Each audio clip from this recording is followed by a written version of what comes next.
जय श्री कृष्ण। भगवान कृष्ण अर्जुन को समझाते हुए कह रहे हैं कि अर्जुन, जिस प्राणी के अंदर समता रूपी विद्या प्राप्त हो जाता है, वो संसार में रहते हुए भी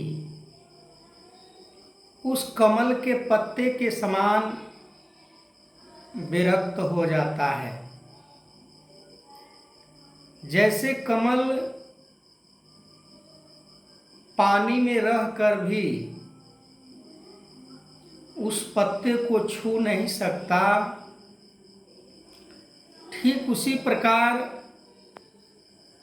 समता को प्राप्त करने के उपरांत प्राणी संसार के मोह में नहीं फंसते, संसार के चकाचौंध में वो नहीं फंस पाते हैं। वो ब्रह्म ज्ञान से वो सब कुछ जान लेते हैं, परख लेते हैं कि हमें कौन सी कर्म को करनी है, कौन से कर्म को नहीं करनी। जिस कर्म को करने से योग बन जाता है, जिस कर्म को करने से परमात्मा को प्राप्त हो जाता है, वही कर्म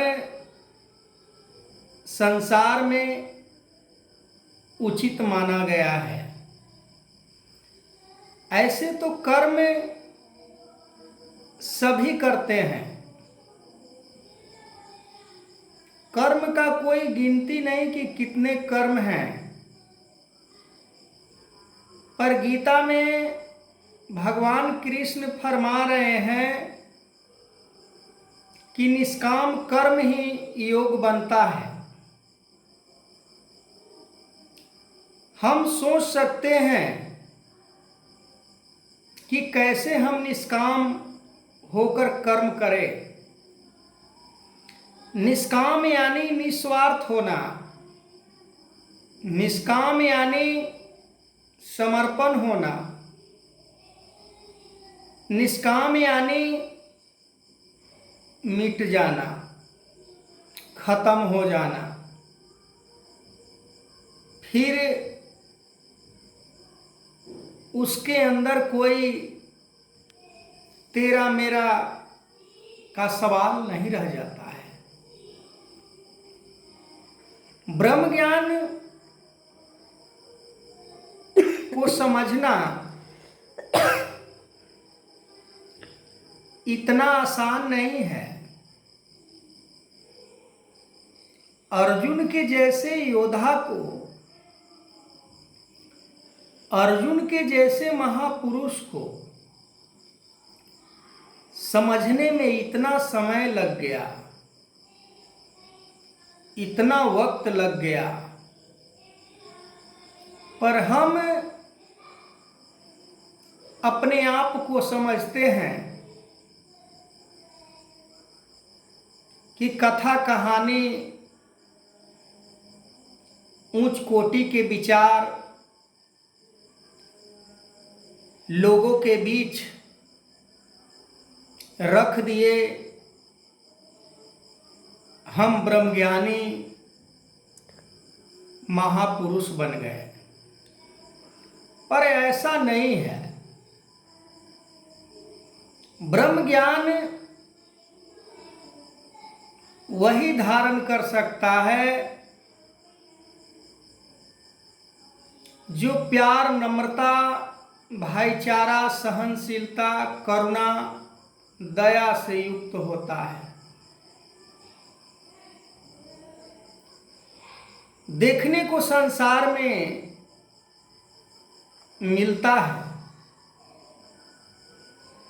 दया नाम की चीज तो समाज से लिप्त ही हो गया। जो कि संत महात्माओं ने, गुरु पीर पैगंबरों ने, धर्म शास्त्रों ने दया ही धर्म का पहचान बताया था, पर वो दया हमारे अंदर नहीं रहने के कारण हम धर्म को मानने वाले नहीं बनते हैं।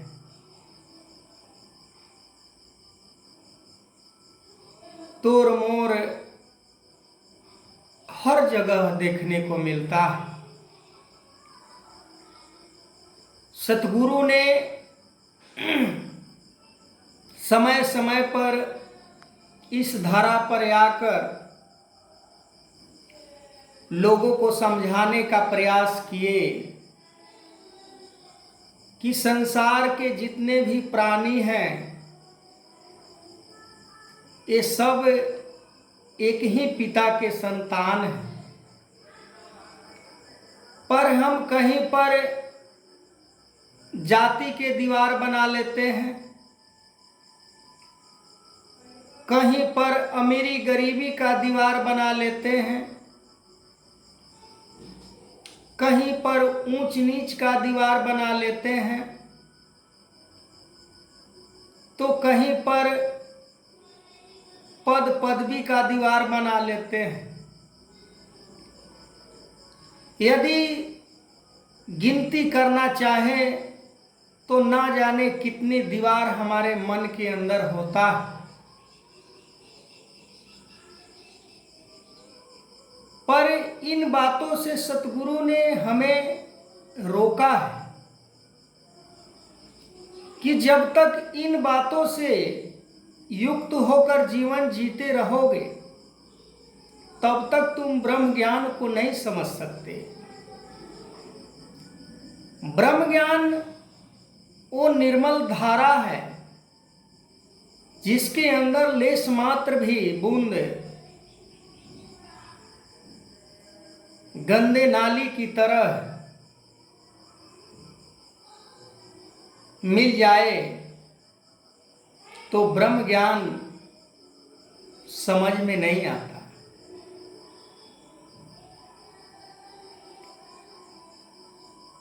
छोटे छोटे बातों को लेकर हम इतना बड़ा बवंडर खड़ा कर देते हैं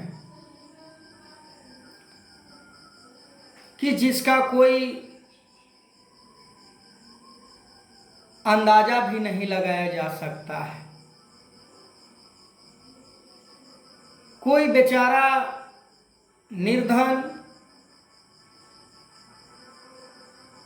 उससे हम सही से बात तक भी नहीं करते हैं, उसे हम बार बार नीचा दिखाने का प्रयास करते हैं। तो आगे मैं इस वीडियो को कंटिन्यू करूंगा, तब तक के लिए जय श्री कृष्ण।